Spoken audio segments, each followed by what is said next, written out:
Apa? Bapak sepertinya sinyal saya jelek. Saya mungkin izin off cam dulu ya, Ya, Pak. ini udah bagus kok. Oke. Oke. Kalau Nanti gitu. kalau misalnya suaranya jelek, ini ya les vokal ya. Ya, oke. Enggak, nanti kalau misalnya suaranya jelek, teman-teman lainnya membackup ya. Jadi dilanjutkan dilanjutkan teman yang lain ya.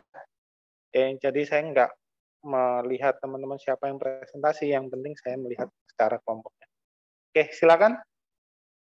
Ya, baik. Assalamualaikum warahmatullahi wabarakatuh. Ya, jadi selamat pagi Bapak Yusuf dan teman-teman. Kami dari tim 11 RPS 11 dengan saya sebagai moderator Fajriana Trimulia, lalu ada anggota saya yang lain itu ada Angela dan Holly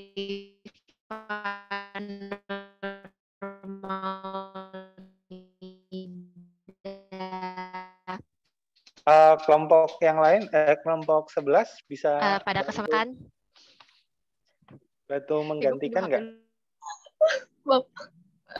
Izin ya Pak, saya boleh melanjutkan Ya. menggunakan nama Nabila Finkai. Oke. Nanti yang dapat nilai Nabila ya. Ya, mohon maaf ya Pak, ini sinyalnya jelek banget. Saya lagi Ya. di Ya, nggak apa-apa. Ya, baik. Selanjutnya.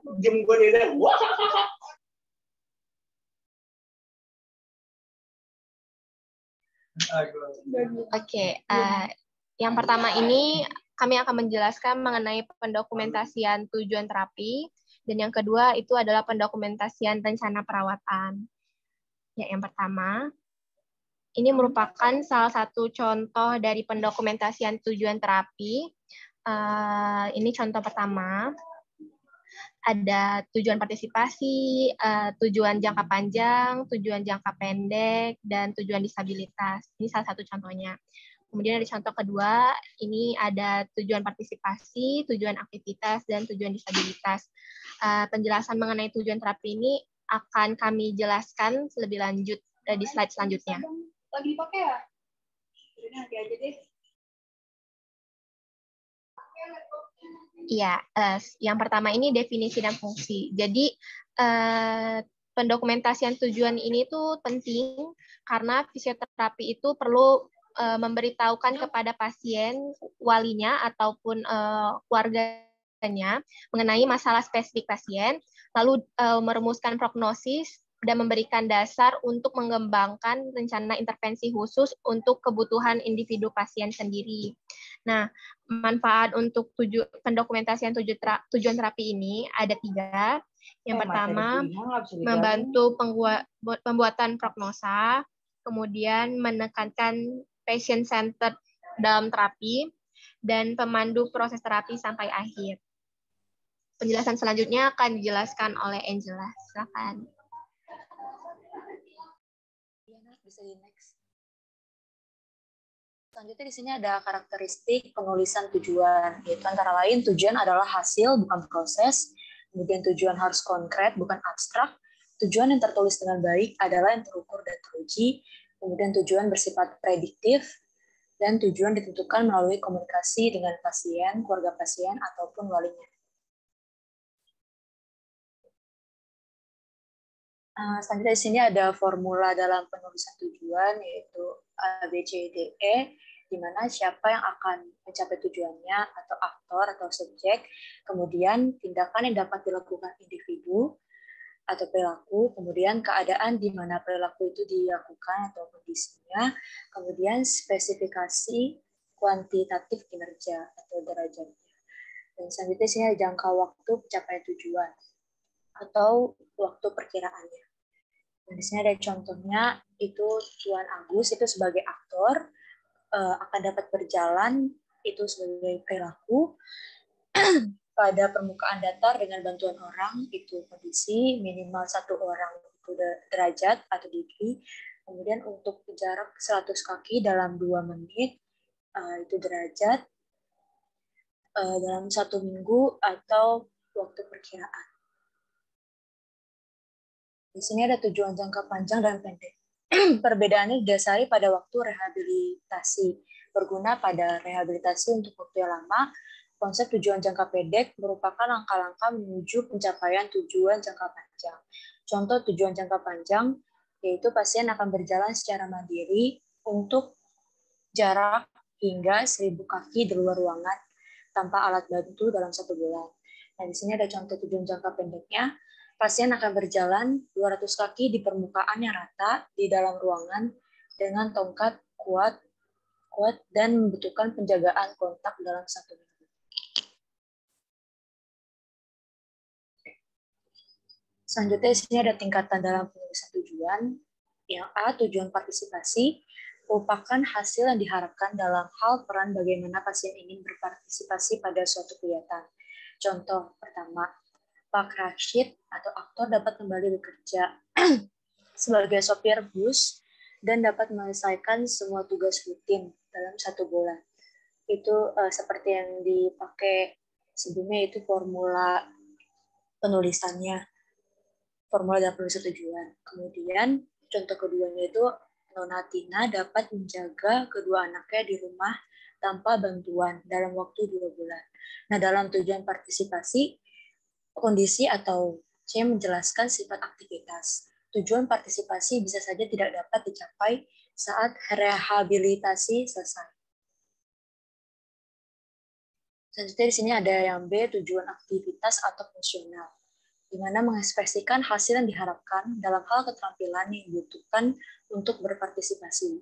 Contohnya dari tujuan aktivitas adalah berjalan dari tempat tidur ke kamar mandi mengenakan kemeja ataupun minum dari cangkir.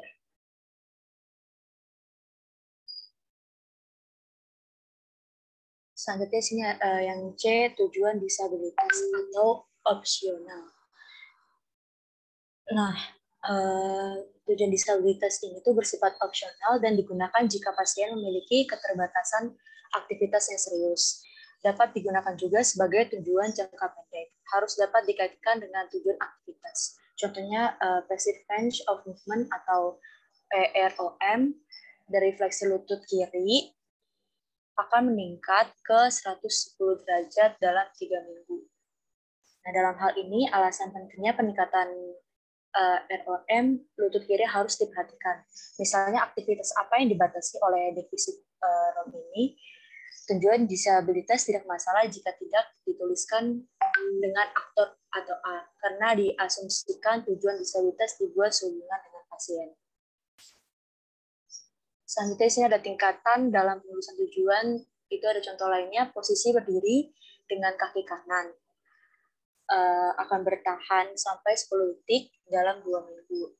Nah, contoh kesalahan umumnya itu di sini cuman ada peningkatan yang dikasih contoh yang dikasihnya itu cuma tanda panah kekuatan biceps kanan. Kemudian ada penurunan nyeri di pergelangan kaki kiri. Selanjutnya akan dilanjutkan oleh rekan saya.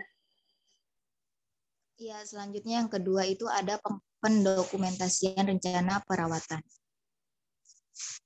Ini adalah contoh dari pendokumentasian rencana perawatan, di mana di dalam rencana perawatan itu ada koordinasi dan komunikasi, kemudian ada instruksi terkait pasien dan intervensi. Selanjutnya ada definisi dan fungsi.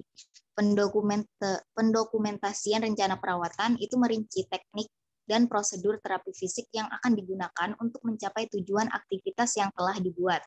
Biasanya terdapat frekuensi dan durasi kunjungan terapi, dan berisi penjelasan intervensi. Kemudian ada 3 komponen dalam plan of care, yaitu ada koordinasi dan komunikasi, instruksi kepada pasien, dan intervensi. Selanjutnya. Yang pertama ada koordinasi dan komunikasi. Proses pendokumentasian rencana terapi harus dilakukan bersama pasien atau siapapun yang terlibat dengan pasien atau pasien center. Contohnya, asisten pasien akan diinstruksikan untuk menjaga pasien dengan tepat selama aktivitas berdiri dan ambulasi untuk memaksimalkan keselamatan pasien sambil memfasilitasi partisipasi aktif oleh fisioterapis. Kemudian contoh yang lain yaitu fisioterapis akan berkoordinasi dengan John SLP atau Speech Language Pathologist strategi untuk mempertahankan posisi tegak di kursi roda dan memungkinkan penggunaan peralatan adaptif selama waktu makan. Selanjutnya. Yang kedua yaitu ada instruksi kepada pasien. Berisi edukasi ataupun instruksi mengenai intervensi yang akan dijalankan. Detail spesifik tidak harus ada pada laporan evaluasi, tapi akan lebih baik jika ada di rekam medis. Contohnya, itu ada pasien akan diinstruksikan dalam perawatan luka. Contoh yang lain yaitu pasien akan diedukasi bagaimana posisi yang tepat di tempat tidur. Itu kan tidak spesifik. Nah, akan lebih baik jika pasien akan diedukasi bagaimana memposisikan diri saat berbaring dengan posisi bantal di antara lutut untuk menjaga kesejajaran punggung dan meningkatkan kenyamanan saat tidur.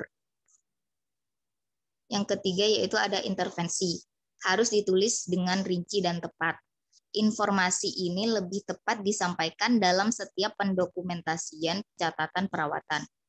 Karena parameternya cenderung berubah selama episode perawatan. Fisioterapis harus mendokumentasikan hanya intervensi yang berada dalam lingkup praktik fisioterapis saja. Contohnya NMIS, yaitu Neuromuscular Electrical Stimulation pada quadriceps kanan untuk pelatihan ulang otot. Yang kedua yaitu US atau ultrasound pada otot extensor carpi radialis brevis untuk membantu dalam penyembuhan jaringan.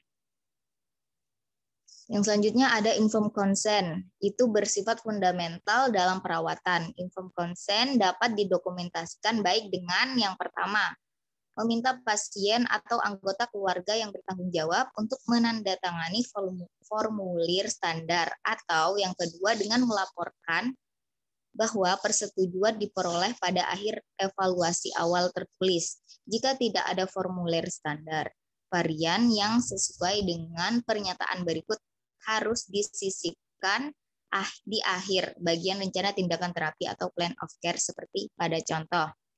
Temuan evaluasi ini didiskusikan dengan memasukkan nama pasien atau pihak yang bertanggung jawab dan pasien menyetujui rencana perawatan di atas.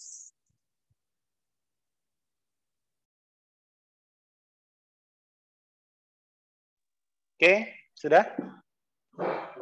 Ya, sekian pemaparan dari kelompok 11. Silakan untuk teman-teman yang ingin bertanya.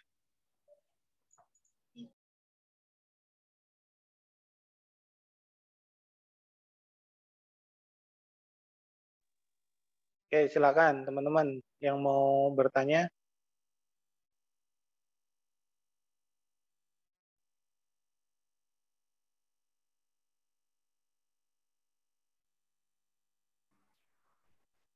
Interupsi kelompok.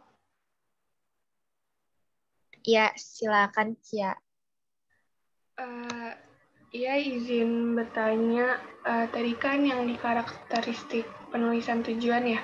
Tadi tujuan bersifat prediktif. Nah, prediktif di sini yang dimaksud itu seperti apa ya? Terima kasih.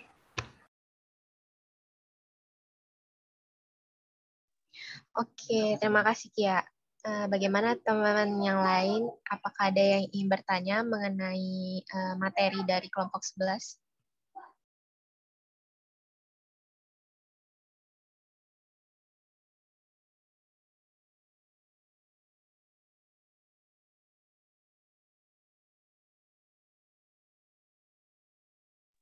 Ayo, 9 lagi minimal. Interupsi kelompok. Mohon izin bertanya. Tadi kan di PowerPoint ada tujuan disabilitas. Yang namanya kita datang ke fisioterapi kan pasti ada gangguannya gitu ya. Itu kenapa harus ditulis tersendiri gitu dalam dokumentasi terapi tentang tujuan disabilitas itu? Nah, itu aja sih. Terima kasih. Ya, baik. Terima kasih, Melin. Ada lagi yang ingin bertanya?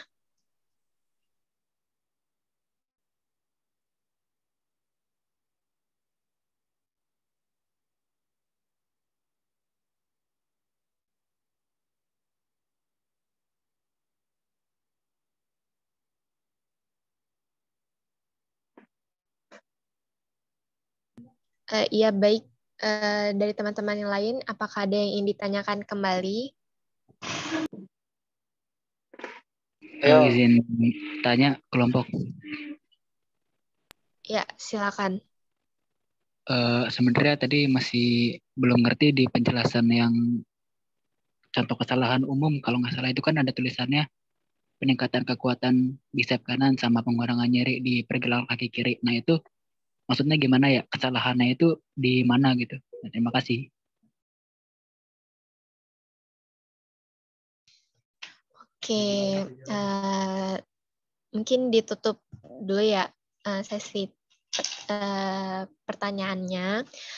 Silakan kepada teman-teman dari kelompok 11 yang ingin menjawab pertanyaan dari Askia, Melin, ataupun Zaid.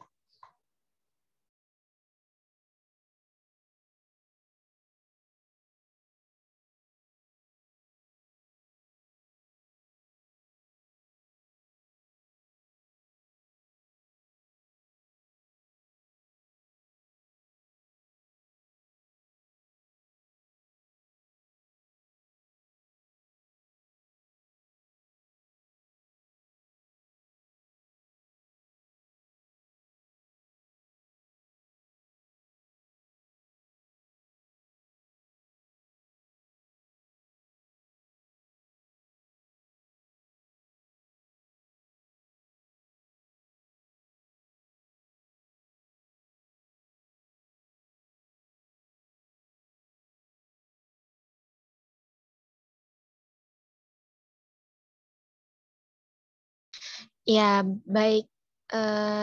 Izin menjawab untuk pertanyaan Melin tadi ya.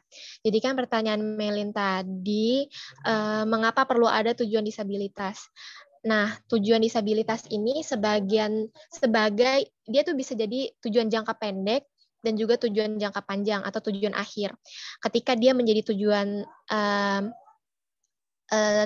jangka panjang atau tujuan akhir, itu artinya fisioterapis itu setelah melihat kondisi pasien, setelah melakukan asesmen dan diagnosis, fisioterapis merasa kalau pasien ini itu memang sudah tidak bisa sembuh total. Ada faktor-faktornya, mungkin faktor internal itu dari umur, ataupun faktor eksternalnya itu contohnya mungkin mengalami kecelakaan sehingga fungsional tubuhnya itu nggak bisa sempurna seperti sebelumnya. Nah, karena itulah ada tujuan disabilitas ini. Jadi dari tujuan disabilitas ini tuh fisioterapis merasa walaupun intervensi yang diberikan sudah maksimal, batas yang bisa dilakukan sama pasien itu tuh cuma sampai segitu doang gitu. Contohnya kayak yang ini. Ini kan kita tahu ya, full ROM itu untuk fleksi lutut itu 0 sampai 120 derajat. Tetapi mungkin saat kondisi tersebut, setelah fisioterapis melihat kondisi pasien, fisioterapis merasa pasien ini maksimalnya cuma bisa 110 derajat aja, kayak gitu. Mungkin seperti itu jawaban dari saya. Semoga menjawab untuk pertanyaan Melin. Terima kasih. Gimana Melin? Apakah terjawab? Oh, jadi gitu ya, Nak. Jadi kayak kalau misalnya dia nggak bisa kembali 100% ke kondisi dia sebelumnya itu, makanya ditulisin tujuan disabilitas gitu ya? Ya, betul-betul. Jadi sebagai tujuan akhir kayak gitu. Tapi kalau nama lainnya ini juga bisa sebagai tujuan jangka pendek kalau memang pasiennya itu bisa sembuh. Contohnya yang untuk yang ini bisa aja menjadi tujuan jangka pendek untuk pasien yang memang bisa ROM-nya itu 120 derajat. Gitu. Tergantung kondisi pasiennya juga gitu. Oh, gitu. Oke, Nak. Thank you jawabannya. Iya, sama-sama. Silakan teman-teman. Ada pertanyaan dari Askia sama Zidan, mungkin dari Angela atau Olive bisa menjawab. Saya mungkin nambahin sedikit ya, mumpung keingetan. Suara saya terdengar nggak? Terdengar, Pak. Ya, sebenarnya gini, ya benar tadi yang disampaikan oleh siapa tadi, Nabila ya? Ana, Pak, Ana. Ana, yang disampaikan oleh Ana benar. Jadi apa namanya? Terkadang gini, yang dimaksud adalah gini, suatu apa ya? Teman-teman sebenarnya segala kondisi problematik pada seseorang itu beda-beda. Kita maksudnya dalam artian orang itu apakah mampu sampai dengan selesai dengan pengobatannya sembuh atau menjadi sebuah disabilitas. Sebenarnya disability itu yang adalah apa namanya? Disability itu ibarat kata kemampuan yang ibarat kata nggak bisa normal lagi. Jadi nggak memungkinkan untuk bisa normal lagi. Contohnya misalnya kita melihat orang dengan kondisi amputasi gitu kan. Amputasi di kakinya artinya kan dia nggak mungkin normal lagi. Nah, yang dimaksud dengan tujuan disabilitas ini adalah apabila kalau misalnya seseorang itu mengalami gangguan disability atau disable, itu dia itu pemberian intervensinya untuk mencapai kemampuannya hampir mirip normal itu kayak apa. Nah, itu adalah yang dimaksud dengan tujuan disabilitas. Jadi gangguan disabilitas yang dia problemkan untuk menyampaikan ke apa namanya kemampuan fungsional secara normalnya itu seperti apa. Contohnya misalnya orang dengan kondisi amputasi di kaki. Tujuan kita untuk ibarat kata dia pengen bersepeda lagi. Bagaimana caranya dia bersepeda lagi? Mungkin dengan penambahan kaki palsu, dengan kolaborasi dengan yang lain. Setelah menambahkan kaki palsu, bagaimana kita melatih secara fungsional untuk apa namanya pasien tersebut mampu bersepeda lagi. Nah, itu yang dimaksud dengan tujuan disabilitas. Terus menjadi pertanyaan selanjutnya adalah apakah seluruh pasien fisioterapi itu terjadi disabilitas? Enggak semuanya mengalami disabilitas. Nah, jadi yang makanya untuk tujuan disabilitas itu biasanya dituangkan sebagai opsional selain tujuan jangka pendek dan tujuan jangka panjang. Sehingga enggak semuanya pasien itu ada namanya tujuan disabilitas. Yang menjadi masalah adalah orang-orang dengan kondisi fasenya itu fase rehabilitatif. Jadi yang perlu diketahui oleh teman-teman semua, tidak semua kondisi yang ditangani pasien fisioterapi adalah pasien-pasien dengan kondisi rehabilitatif. Nah, apa yang dimaksud rehabilitatif adalah bekas penderita. Misalnya apa?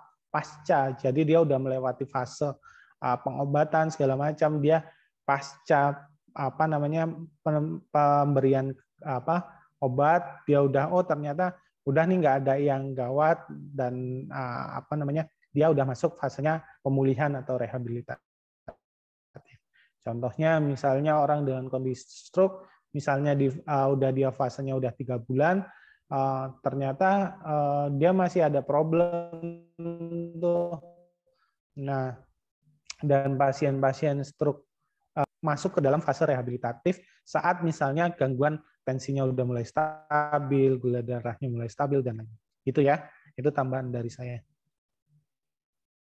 Selanjutnya. Ya, baik. Terima kasih Bapak atas tambahannya. Kita lanjut ke pertanyaan dari Askia ya. Untuk teman-teman dari kelompok 11, apakah ada yang bersedia untuk menjawab? Ya, izin Ana, izin mencoba menjawab.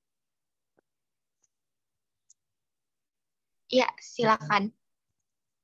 Tadi Askia nanya maksud dari tujuan yang bersifat prediktif itu bagaimana ya. Sebelumnya kita harus tahu apa itu prediktif. Prediktif itu adalah memprediksi atau memperkirakan apa yang akan terjadi di masa depan berdasarkan masalah di masa sekarang. Jadi tujuan yang bersifat prediktif itu tujuan yang berdasarkan dari usaha dan intervensi dari fisioterapis. Jadi outcome-nya yang dihasilkan itu nanti bagaimana gitu. Misal pada pasien dengan kondisi Parkinson. Tujuan dari fisio untuk kondisi pasien Parkinson itu di mana masalah gait-nya sudah teratasi dan sebagainya. Jadi fisio memprediksi kemungkinan pasien mampu kembali berjalan normal dengan latihan dan waktu perkiraan yang akan diberikan dengan kondisi pasien saat ini atau sekarang. Gitu. Apakah sudah terjawab?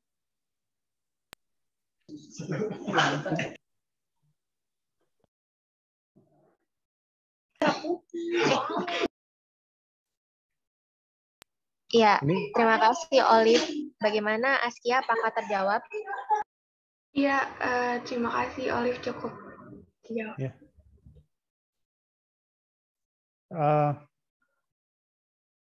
Mungkin saya menambahkan ya. Jadi saya kadang mikir anak-anak sekarang apa nggak senang debat ya, kan? Maksud saya apa kalau rata-rata ya tanya temennya udah jawab, entah jawabannya benar atau enggak, udah ya terima kasih teman-teman udah dijawab gitu kan. Nah dulu waktu saya mahasiswa apa ya, antara kepo sama ngerjain temen itu beda tipis ya. Kepo pengen tahu dan ngerjain temen itu beda tipis. Jadi saya selalu tiktokan nanya dengan temennya itu sebenarnya agak lebih bagus untuk membuat suasana dalam proses pertanyaan. Tadi berkaitan tentang pertanyaan tentang tujuan, karakteristik tujuan itu harus bersifat prediktif. Nah, gini, yang dimaksud simpelnya adalah gini ya, adik-adik sekalian. Setiap kita mau mencapai suatu hal atau suatu pasti kan, itu prediksi. Jadi misalnya Nazra misalnya mau ke rumahnya Fadina. Nazra mau ke rumahnya Fadina. Nah, saat Nazra mau ke rumahnya Fadina, itu prediksinya Nazra akan lewat jalan A, jalan B, jalan C gitu. Nah, itu adalah prediktif. Nah, walaupun pada kenyataannya nantinya pas jalan E nggak lewat jalan A, tapi lewat jalan Z, Q, A misalnya. Nah, itu jadi muter gitu kan. Jadi itu memungkinkan. Jadi yang dimaksud prediktif itu adalah ya kita memprediksi, tapi memprediksinya nggak mengawang ya. Maksudnya dalam artian mengawang adalah misalnya kondisi pasien kita harus tahu patologi dan proses terjadinya penyakit atau gangguan tersebut. Misalnya seorang anak mengalami cerebral palsy, itu posisinya baru mampu berguling. Teman-teman memprediksinya adalah 2 minggu lagi anak ini bisa berjalan. Nah, ini sebenarnya bukan prediktif, tetapi itu sebenarnya spekulasi lah, ibarat kata bukan sebuah nggak bisa dipertanggungjawabkan. Prediktif yang dimaksud adalah, kira-kira kalau misalnya dia berguling, artinya dalam 2 minggu dia akan mampu berusaha untuk dari tidur ke duduk gitu. Itu kan masih agak nyambung gitu, masih agak dekat. Nah, itu yang disebut dengan prediktif. Nah, prediktif yang dimaksud di sini teman-teman harus mengambil sesuatu yang mendekati. Jadi,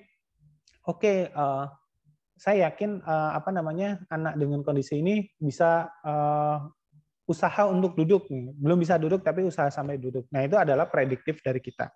Nah, sehingga saat kita menuliskan tujuan ataupun plan of care bahasa kita di Visio itu makanya di sini juga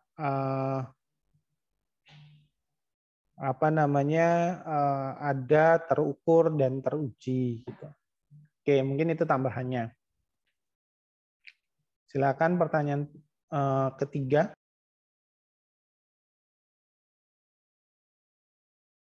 Iya, baik. Terima kasih Bapak.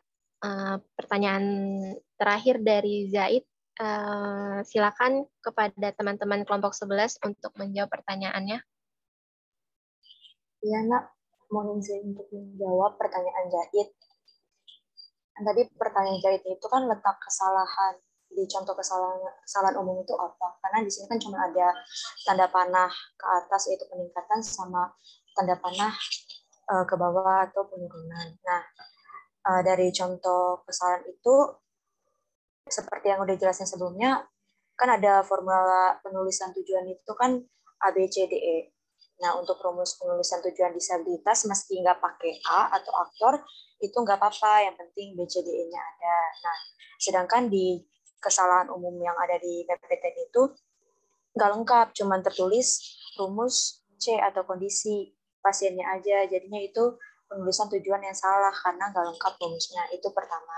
Nah, selain itu juga, letak kesalahannya itu nggak ada parameter yang jelas. Dibilang terdapat penurunan, yang ada tanda panah ke bawah, contohnya yang ini. Nah, itu nggak dikasih tahu berapa persennya sama berapa derajatnya juga dalam penanganannya gitu. Mungkin kalau dari saya seperti itu. Dari Pak Yusuf mungkin ada yang mau ditambahin, Pak. Oke, tadi pertanyaan Z apa? Izin menjawab, Pak. Pertanyaannya itu kenapa penjelasan mengenai contoh kesalahan umum ini kenapa itu salah gitu, Pak? Oh, oke. Nah, sebenarnya kan gini, Dek. Kadangan kita itu dalam menuliskan dokumentasi pada pasien pada saat kita di pelayanan, itu kan ada yang ibarat kata dream-nya, mimpinya, dan memang kenyataannya gitu kan. Ibarat kata ada realita dan ekspektasi dan realita gitu kan. Saat misalnya kita di dalam dunia pendidikan, ekspektasi kita membuat penulisan tujuan kayak contoh yang dituliskan teman-teman, misalnya ada A, B, C segala macam gitu kan. Nah, tetapi ekspektasinya ekspektasi sama realitanya di lapangan itu penulisannya kayak yang contoh kesalahan umum itu gitu kan. Nah, itu sebenarnya yang terjadi. Sebenarnya salah enggak gitu kan. Kalau bilang salah sih bukan salah tapi kurang tepat. Nah, kurang lengkap, bahasanya adalah kurang lengkap karena kalau misalnya di lapangan teman-teman menuliskan dengan secara penuh kayak gitu, bisa-bisa 1 jam itu untuk nulis status klinis saja untuk status klinik dan dokumentasi. Tetapi ya karena teman-teman harus dalam proses pembelajaran harus dibiasakan dengan metode yang seperti ini gitu. Nah, seperti yang dituangkan pada teman-teman, misalnya pada contoh penulisan tujuan itu posisi berdiri dengan kaki kanan akan bertahan sampai dengan 10 detik dalam waktu 2 minggu gitu kan. Nah, itu ibarat kata secara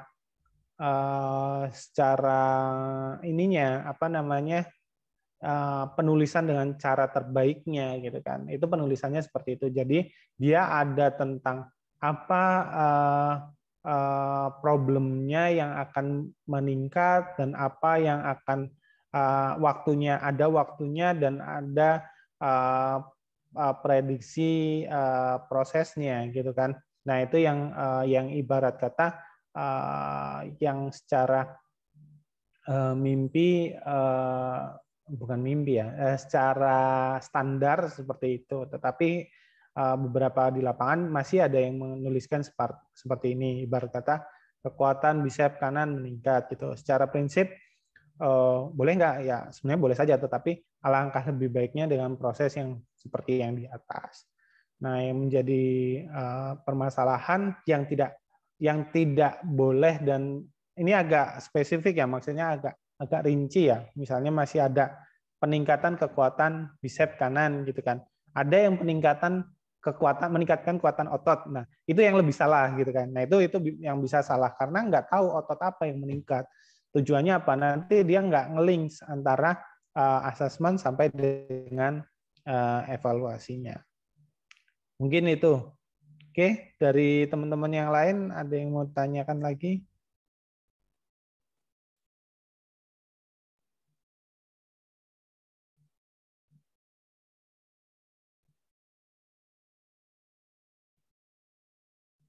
Ya, silakan.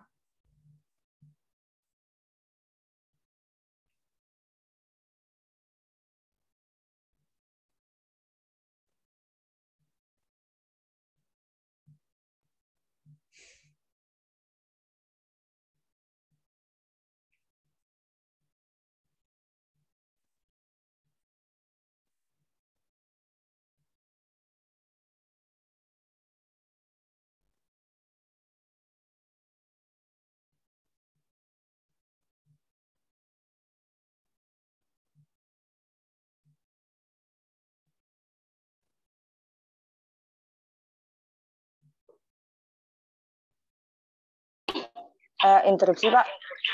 Ya. Mohon izin bertanya lagi mengenai tadi kan tujuan prediktif ya Pak. Tujuan prediktif kan berarti itu adalah prediksi-prediksi si fisioterapinya terhadap kemajuan-kemajuan si pasien yang datang ke kita kan Pak. Iya. Nah, saya punya pertanyaan. Gimana kalau seandainya prediksi si fisioterapinya itu meleset? Dan sedangkan kan si pasien itu tahu kan Pak, oh nanti sebagai fisioterapi Bapak atau Ibu diprediksikan nanti hasilnya akan begini gitu kan Pak. Nah kan kalau misalnya prediksinya si fisioterapi ini ya meleset, nggak mungkin meleset sih, tapi kan kita nggak tahu ya Pak, mungkin aja. Kalau meleset itu mungkin. Kan mungkin aja kan kalau prediksinya itu meleset. Nah itu pasti kan pasiennya kecewa dong Pak. Ya kok nggak jadi kayak gini sih gitu. Kayak orang aja kalau mau pergi nggak jadi kan pasti kan kecewa. Apalagi pasien. Yeah. Terus itu gimana Pak? Seandainya meleset, kita jelasinnya biar pasiennya enak tuh gimana? Terus apakah dari prediksi yang meleset itu biar pasiennya nggak kecewa-kecewa banget kita lariin ke program lain deh, di penguatan yang lain gitu-gitu apa gimana Pak? Itu sih pertanyaan saya. Terima kasih Pak. Oke, terima kasih Melin. Ya, ini pertanyaan bagus. Mungkin nanti setelah teman-teman belajar dokumentasi secara menyeluruh, nanti akan terjawab seperti hal itu. Tapi saya coba menggambarkan sedikit yang tadi ditanyakan Melin. Jadi kalau misalnya nih, saat misalnya teman-teman punya pasien, terus teman-teman mau awal yang dilakukan adalah asesmen dulu pastikan. Asesmen dengan anamnesis, terus melakukan pemeriksaan, terus habis itu kita membagikan dari ranah ICF, body structure, function, segala macam gitu kan, menuliskan problematik fisioterapinya. Sampai setelah itu kita menetapkan diagnosis yang dialami oleh seorang fisioterapi. Nah, diagnosis fisioterapi itu dan problematik yang dialami oleh fisioterapi itu akan dijadikan oleh teman-teman sebagai acuan, sebagai tujuan jangka pendek, jangka panjang, terus habis itu sebagai tujuan rehabilitasi, tujuan disabilitas atau yang lainnya. Nah, setelah itu teman-teman saat menuliskan tujuan itu adalah kita memprediksi ini nanti plan of care-nya dia akan rancangan dia akan sembuh nantinya itu berapa lama nih gitu kan. Ada dua hal yang dilakukan fisioterapi. Biasanya fisioterapi dokumentasi itu sebagai pegangan seorang fisioterapi untuk ibarat kata untuk rancangan tindakan. Tetapi yang benarnya adalah itu karena yang tadi disampaikan oleh teman-teman ada informed consent. Jadi saat teman-teman menuliskan plan of care-nya, rancangan tindakannya dan prediksi yang akan dilakukan, yang capaian yang akan didapatkan, harusnya teman-teman di bawahnya adalah rancangan intervensi, ya kan? Nah, rancangan tindakan yang akan teman-teman. Nah, rancangan intervensi itu diambil dari mana? Dari tujuan atau plan of care yang akan teman-teman capai, ya kan? Nah, makanya dari atas sampai bawah itu harus ngurut. Jangan sampai teman-teman menuliskan plan of care atau tujuan jangka pendek, jangka panjang, tetapi di intervensinya teman-teman nggak ada intervensi yang berkaitan tentang tujuannya. Nah, itu yang menjadi catatan yang biasanya miss di teman-teman sekalian. Walaupun secara kita lihat sistem tubuh itu sangat berkaitan. Saat kita misalnya rilis, misalnya sakit HNP, sakit pinggang, saat kita rilis back-nya, itu pasti akan menurunkan nyeri, terus habis spasmenya, tujuannya untuk spasme, tapi pasti akan menurunkan nyeri. Nah, apabila terjadi yang tadi disampaikan Milen, setelah melakukan Melin, setelah ada intervensi, terus habis itu diintervensi beneran, terus ada namanya evaluasi kan? Nah, ada namanya evaluasi. Evaluasi itu teman-teman melakukannya biasanya dilakukan pasca setelah tindakan atau sesi selanjutnya setelah tindakan. Jadi satu periode itu. Nah, ada lagi namanya reevaluasi. Nah, ada namanya proses reevaluasi. Reevaluasi itu bagaimana? Evaluasi adalah misalnya program yang dibuat oleh Melin itu dia punya program selama 2 minggu untuk meningkatkan kekuatan otot. Ya toh.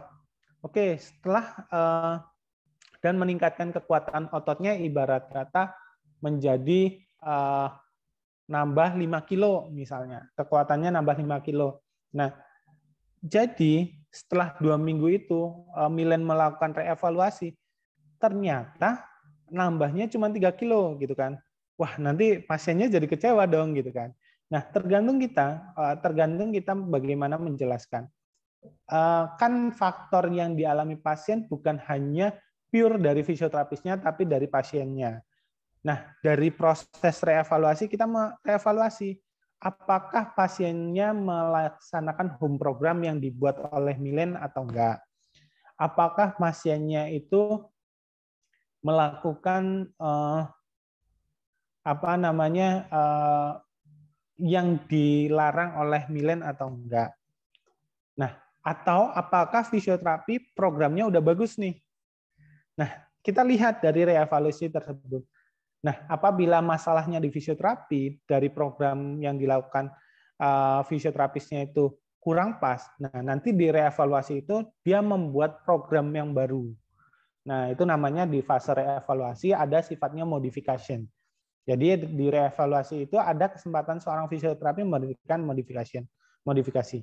Ternyata setelah kita telisik, setelah kita reevaluasi, ternyata latihan yang diberikan oleh Melin itu tidak overload. Jadi hanya sebatas peningkatan maksimal saja, jadi tidak overload. Jadi tidak sampai mencapai lebih, misalnya dia kemampuannya sampai 10, Melin tidak memberikan sampai 2. Karena kan untuk meningkatkan kekuatan dia harus sampai overload. Nah, ternyata tidak sampai overload. Nah, itu kita menaikkan repetisinya atau menaikkan beban untuk meningkatkan kekuatan otot itu. Jadi kayak gitu. Jadi enggak, ya namanya pasien biasanya, waduh saya kecewa pasti ada, tetapi kan kita menyampaikan bagaimana, oh ini ternyata ini kita harus kita harus memodifikasi latihan gitu. Karena ya bukan hal yang wajar ya, ibarat kata kita prediksi yang kita inginkan ternyata bisa lebih cepat atau enggak bisa lebih lambat gitu. Tergantung dari kita dan kondisi pasien. Nah, penyakitnya fisioterapi adalah seharusnya seorang fisioterapi itu mampu memprediksi bagaimana tingkat kesembuhan, percepatan intervensi atau tindakan yang diberikan oleh seorang fisioterapi kepada pasien. Tetapi yang menjadi penyakitnya seorang fisioterapi terkadang, nggak bisa, karena kondisi pasien itu beda-beda. Itu pasti menjadi alasan fisioterapi yang yang ibarat kata selalu beralasan bahwa setiap tindakan pada pasien itu beda-beda.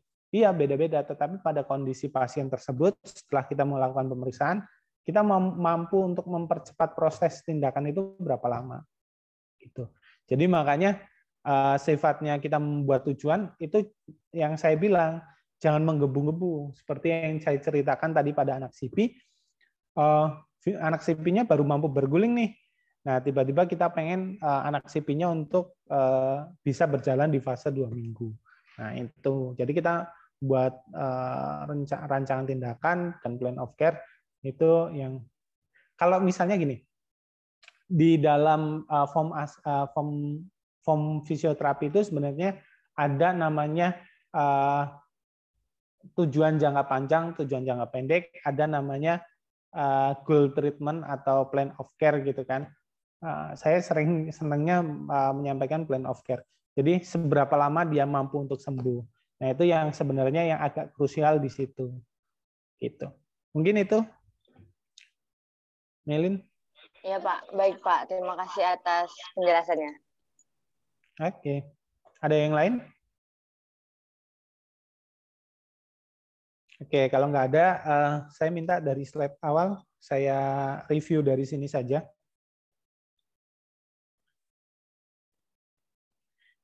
Nah, teman-teman, ya, teman-teman sekalian, jadi di dokumentasi ini memang ibarat kata, wah ini panjang banget, ini ribet banget gitu. Sebenarnya ini cuma satu kesatuan. Kita buat materi yang cukup banyak agar teman-teman agak lebih jelas setiap tahapannya.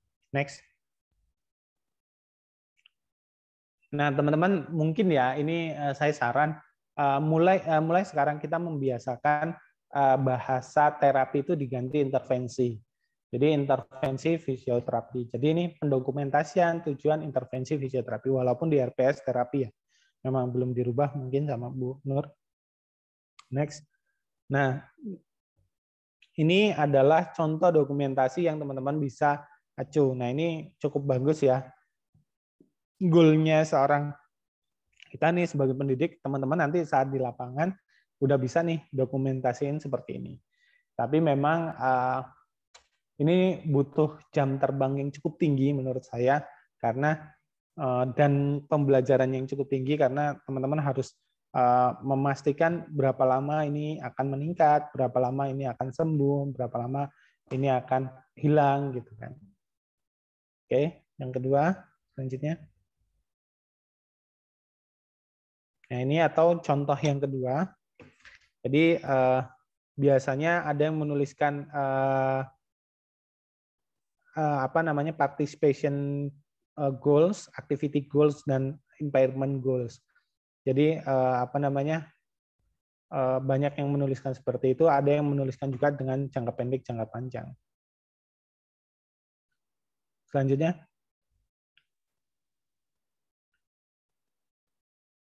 Ya,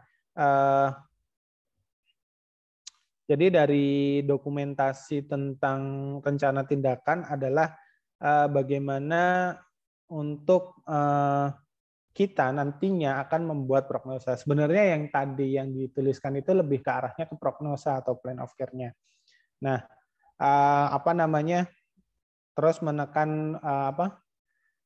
menekankan pasien center dalam terapi. Jadi yang teman-teman ketahui pola pelayanan kesehatan saat ini yang dulu itu adalah dokter center care, tapi sekarang udah pasien center care. Apa yang dimaksud dengan pasien center care?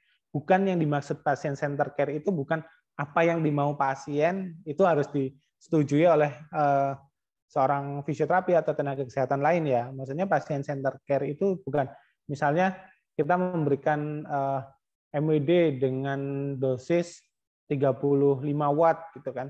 Nah, ternyata pasiennya wah ini nggak kerasa nih, secara evidence-nya segitu tuh 35 watt misalnya. Oh ini kurang panas, kita minta 60 watt misalnya.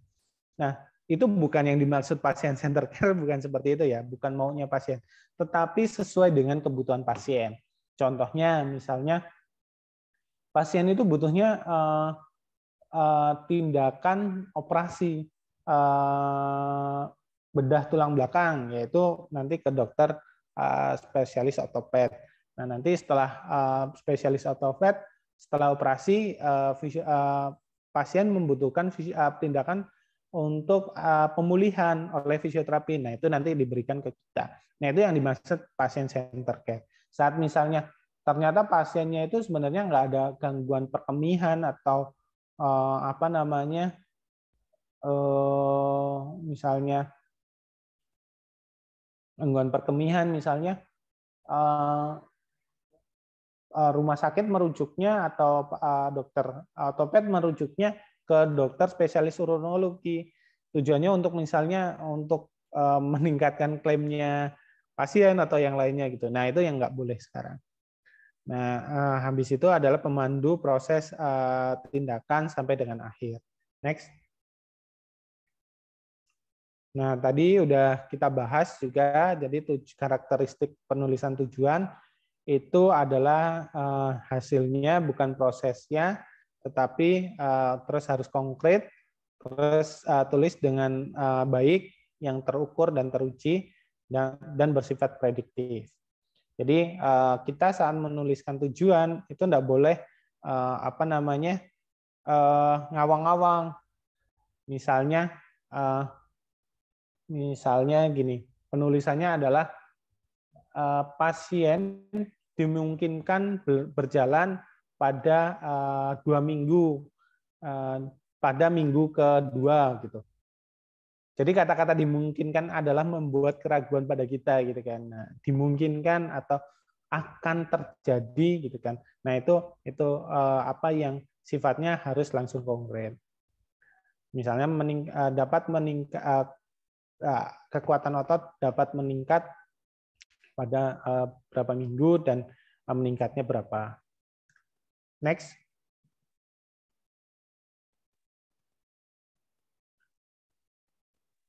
Nah, ini sebenarnya rumus ya. Rumus siapa, tindakannya apa, terus keadaannya apa, spesifikasinya bagaimana, dan jangka waktunya bagaimana.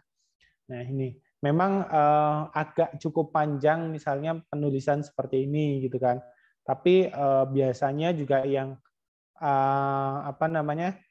kayak Tuan Agus itu kayaknya nggak perlu dituliskan Tuan Agus, tapi seorang pasien akan dapat berjalan kayak gitu. Nah, karena apa? Karena itu status klinisnya udah menyatakan Tuan Agus gitu kan.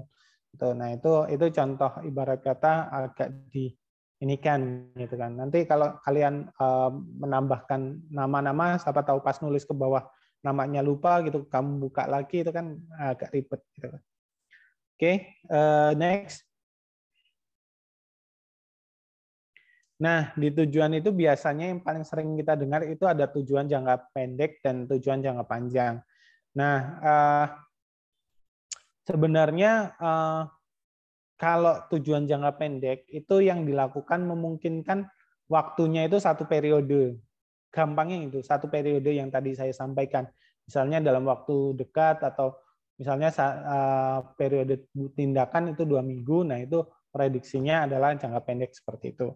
Nah, untuk jangka panjang, untuk memudahkan kita, mana sih yang masuk jangka panjang, mana yang masuk jangka pendek. Jangka panjang itu akumulasi dari sebuah tujuan dari jangka pendek. Misalnya gini, biasanya sih tujuan jangka panjang itu lebih arahnya ke participation restriction atau activity limitation. Jadi kalau misalnya kita di problematik fisioterapi atau diagnosa fisioterapi itu di ICF itu ada participation restriction dan activity limitation, kalau sifatnya itu cakupannya cukup panjang, itu biasanya dituangkannya di dalam tujuan jangka panjang. Nah, sementara jangka pendeknya itu biasanya yang berkaitan tentang body structure and function-nya. Jadi body structure and function itu biasanya masuknya agak di jangka pendek, walaupun ada beberapa yang masuk jangka panjang. Cara mudah tinggal kalian menjabarkan sesuai yang tadi ya. Contohnya misalnya, jadi gini deh, untuk membuat algoritma teman-teman memudahkan penulisan jangka pendek, jangka panjang, itu gimana sih? Gitu kan. Jadi yang tadi saya sampaikan, kita itu harus ngurut itu dari sejak awal. Jadi dari asesmen, misalnya kita melakukan pemeriksaan, misalnya pemeriksaan nyeri, kekuatan otot, misalnya sensoris, terus habis itu pemeriksaan ADL, ADL-nya berjalan misalnya. Misalnya 3 itu. Artinya di body structure and function itu terdapat nyeri.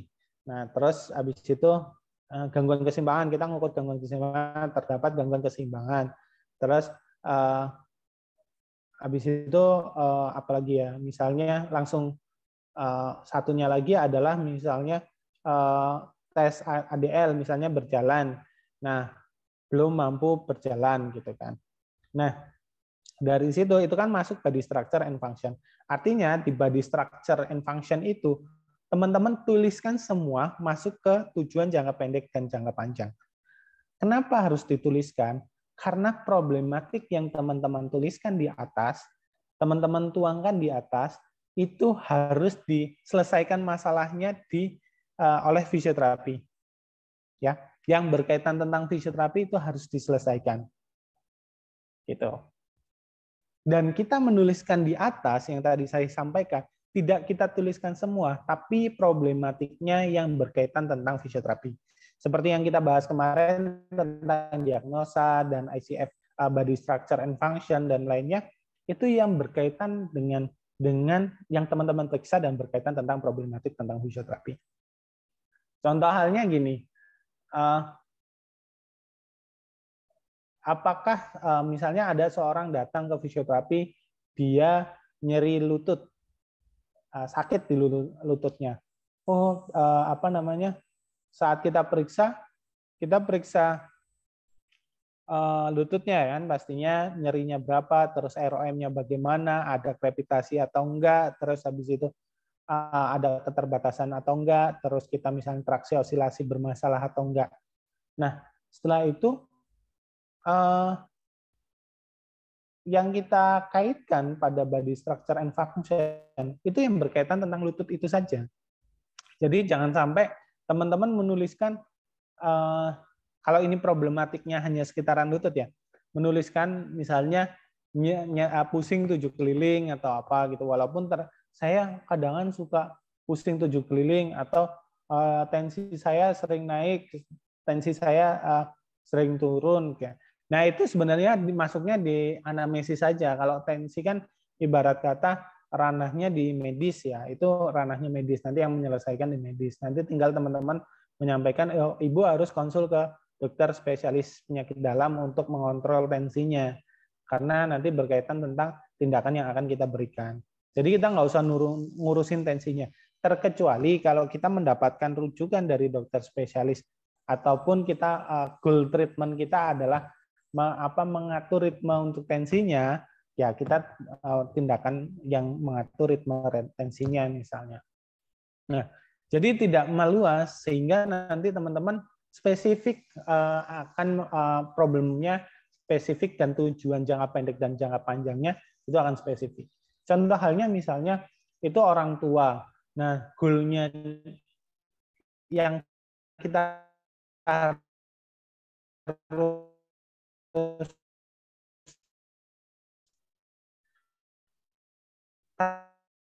tanyakan pada pasien sampai lari sekalian gitu. Nah, itu nggak perlu kita mikirin larinya, tapi mikirin sampai jalannya saja. Karena apa? Saat kita memikirkan larinya, wah itu panjang. Itu bukan tujuan jangka panjang dan jangka pendek, tapi tujuan jangka panjang banget gitu kan. Nah, itu yang harus menjadi catatan teman-teman. Oke, cukup sampai berjalannya saja. Nah, teman-teman pemeriksaannya yang berkaitan tentang berjalan. Tetapi yang perlu menjadi catatan adalah pemeriksaan yang spesifik. Gitu. Nah, nanti dari body structure, function, dan segala macamnya itu dimasukkan keseluruhannya ke dalam tujuan jangka panjang dan tujuan jangka pendek. Pemilihannya gimana? Lihat jangka waktunya, lamanya bagaimana. Nah, kalau misalnya pada contoh yang disampaikan pada teman-teman ini, sejatinya oke, ya kalau misalnya dia fokusnya hanya tentang berjalan saja. Kalau misalnya fokusnya cuma berjalan, oke, berjalan sampai 1000 kaki. Nah, itu sebenarnya bukan hanya tujuan, itu tapi progresivitas latihannya. Ini kalau kita melihat dari progresivitas latihannya, karena fungsinya sama-sama berjalan gitu kan. Oke.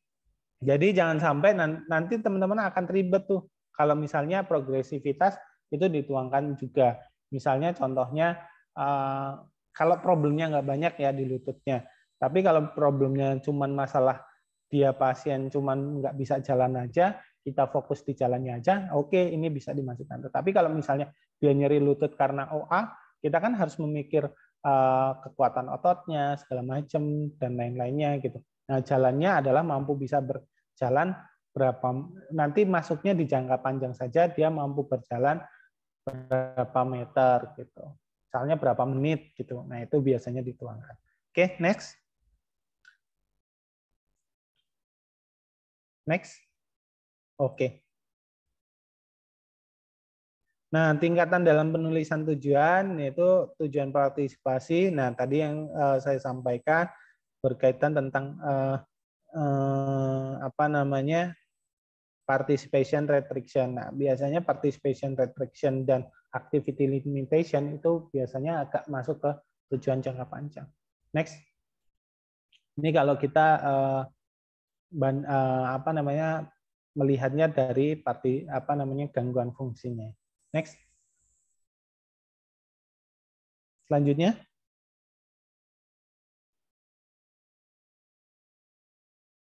Nah, ini kalau kita membaginya terhadap problematik yang dialami oleh pasien. Next.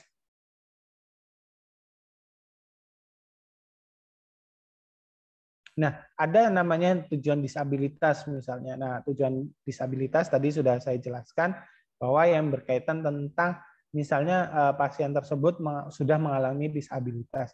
Nah, itu kita memaksimalkan bagaimana pasien itu untuk mencapai aktivitasnya ke arah normal. Misalnya dia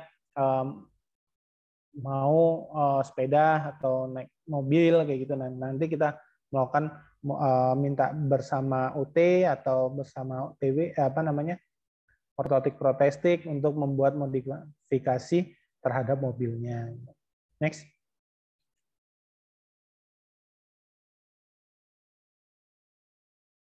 Oke. Next. Nah, ini tadi sudah saya jelaskan.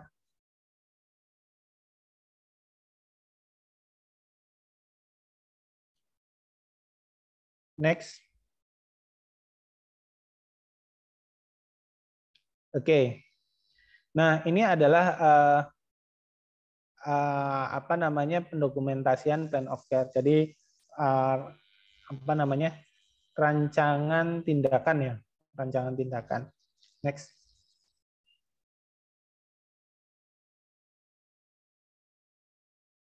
Selanjutnya.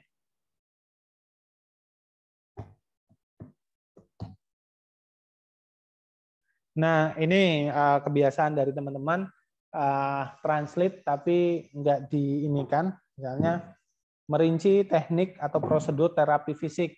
Jadi tulis saja fisioterapi. Capai aktivitas yang telah dibuat, biasanya dapat frekuensi durasi kunjungan tindakan intervensi berisi penjelasan intervensi.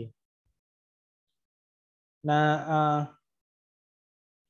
jadi ini biasanya dokumentasi bentuk seperti ini memang jarang dilakukan oleh seorang fisioterapi di lapangan. Tidak halnya seorang perawat. Perawat itu menulis dokumentasinya itu jelas.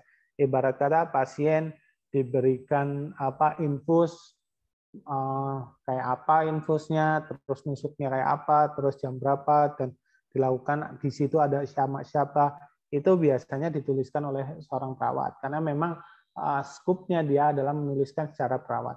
Nah, biasanya fisioterapi agak kurang menuliskan di dalam aspek ini. Nah, ini harus teman-teman tuangkan. Jadi komponen-komponen misalnya berkaitan tentang koordinasinya, komunikasi, terus instruksi ke pasiennya itu seperti apa, itu biasanya harus dituliskan. Keuntungannya kita menuliskan seperti ini, kenapa? Saat misalnya Askia itu dia lagi nggak masuk nih, nah ternyata ada Fadina temennya satu klinik. Nah saat Askia nggak masuk, terus Fadina gantiin Askia untuk treatment. Jadi treatmentnya akan sama dengan yang dilakukan oleh Askia. Gitu. Next.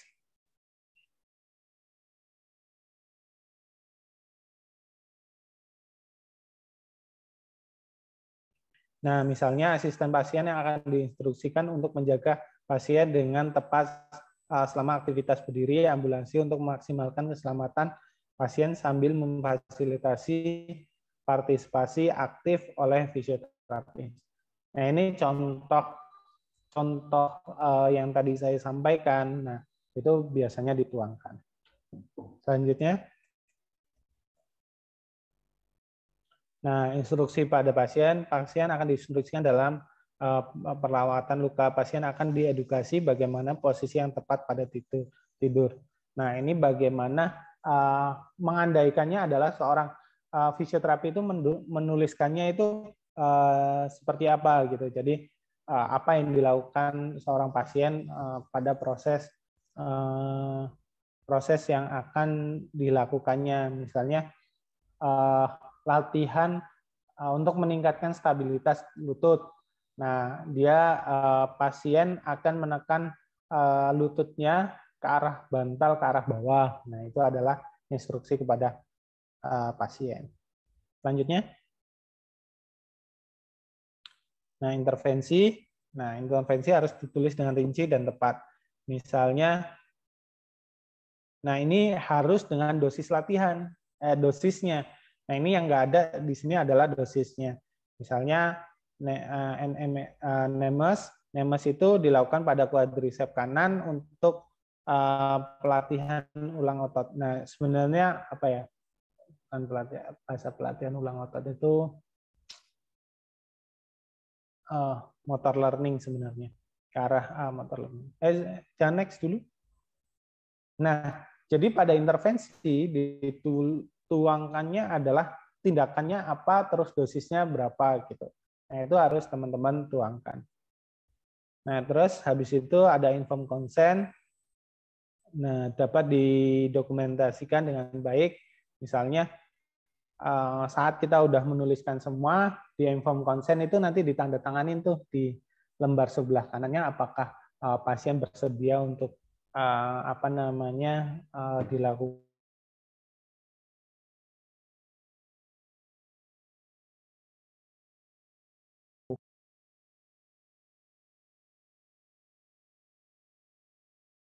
Sudah habis?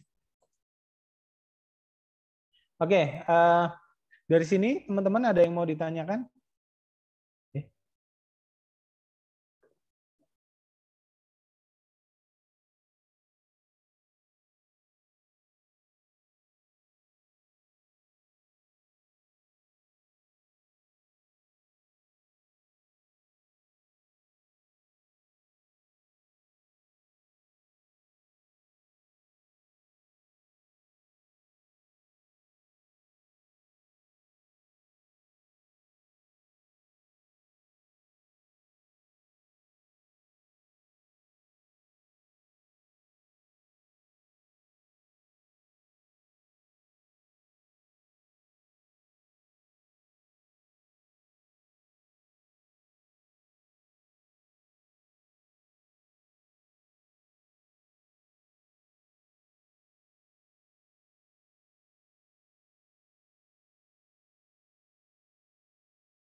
Oke, mohon maaf tadi sinyalnya hilang. Apakah suara saya terdengar?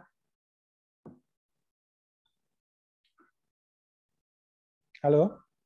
Ya sudah, Pak. Oke.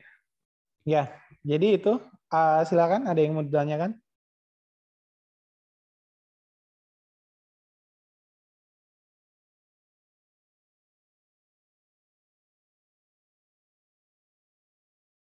Ada yang mau tanyakan nggak?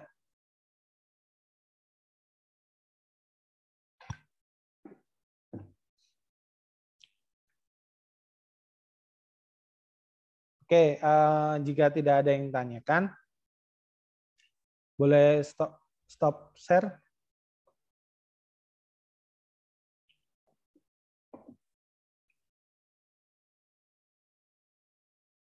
Nah, bentar.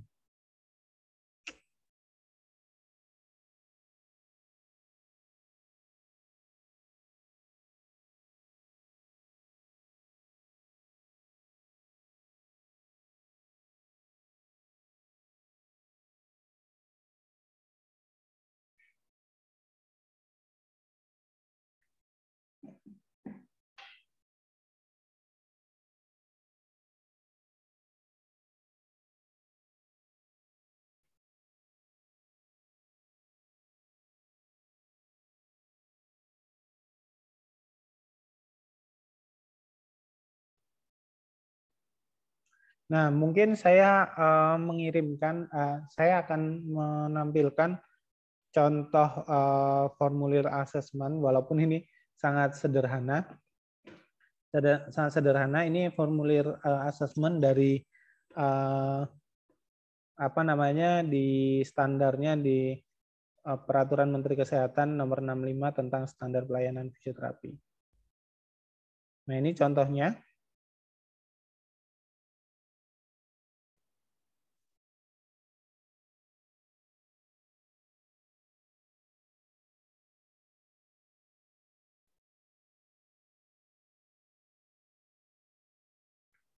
Nah, biasanya itu yang tadi teman-teman dilakukan adalah di sini, di form program rencana tindakan. Nah, itu nanti habis itu teman-teman akan masuk ke dalam intervensi. Nah,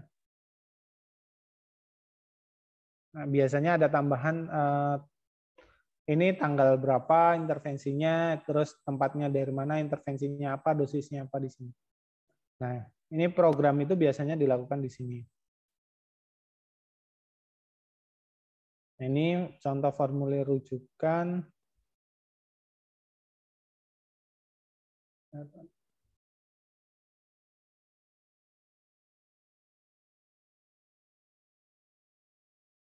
Nah, ini misalnya monitoring. Nah, ini contoh inform consent, adik-adik. Nah, misalnya namanya siapa, telah menerima dan menginformasi tindakan, reskolutasi, alternatif tindakan, atau segala macam.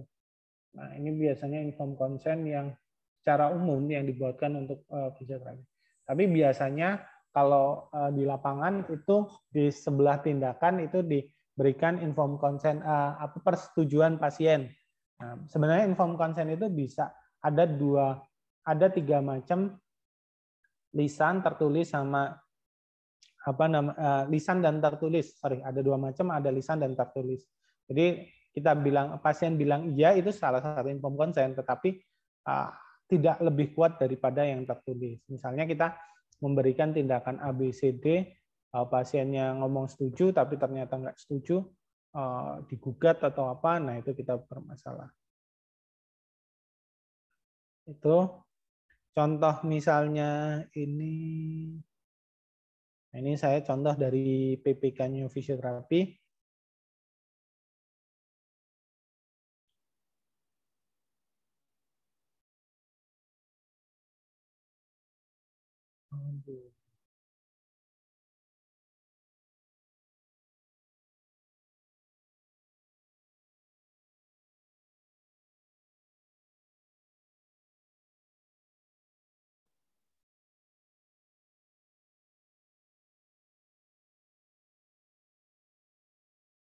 Halo?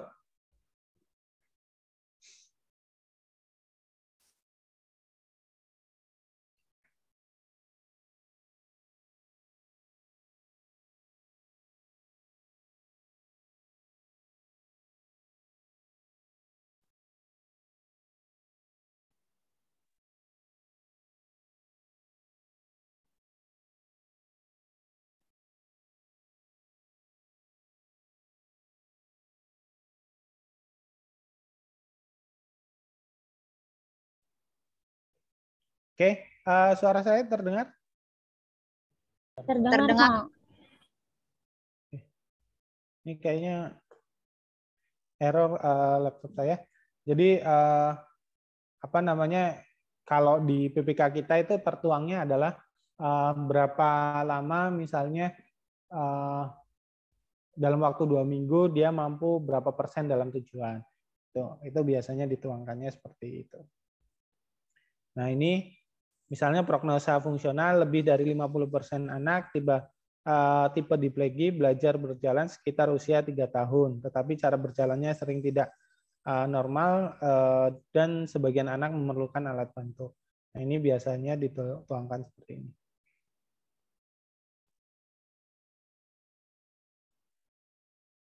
Oke, mungkin itu saja yang dapat saya sampaikan. Adik-adik mau lebih pintar lagi nggak?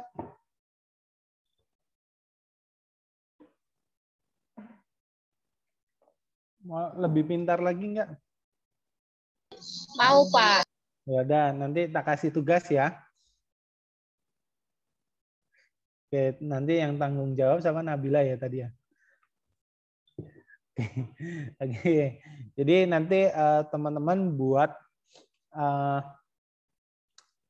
contoh tadi mungkin dari kemarin ya, dari mudahnya dari ICF kemarin diagnostik problematik fisioterapinya dari kalian kemarin suruh buat problematik fisioterapi nggak yang body structure apa-apa yang bagan itu ada tugas itu kan ya? Ada Pak. Nah tugas itu dilanjutkan menuliskan ini tujuan tindakan sama tindakannya apa, gitu ya, sama diagnosanya apa. Jadi ngambilnya dari situ saja. Oke, paham ya?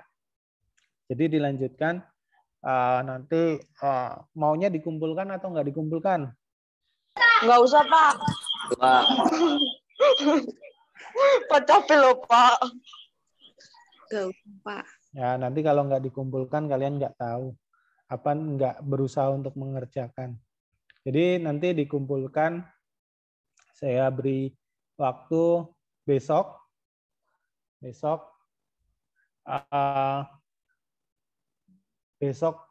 seminggu lagi gitu. Besok seminggu lagi atau jadi sekarang tanggal berapa? Tanggal 4. Seminggu lagi berapa? Tanggal berapa? Tanggal 11 ya. Tanggal 11. Ya. Siap kan? Bisa kan? Tinggal nambahin sedikit aja kok. Walaupun kata-katanya yang banyak. Nah, sesuai standar yang tadi dituangkan oleh teman-temannya. Oke, mungkin itu saja yang dapat saya sampaikan karena teman-teman akan kuliah lagi jam 11. Lebih dan kurang saya mohon maaf. Wabillahi taufiq wal hidayah. Wassalamualaikum warahmatullahi wabarakatuh. Waalaikumsalam warahmatullahi wabarakatuh. Terima kasih, Pak. Terima kasih, Pak. Terima kasih, Pak. Ya, sama-sama. Saya keluar ya. Udah difoto belum, Dek? Sudah, Pak. Oke, udah saya keluar ya. Iya, Pak. Takut saya membatalkan puasa karena emosi ngeliat saya. Oke. Terima kasih. Assalamualaikum. Waalaikumsalam, Pak.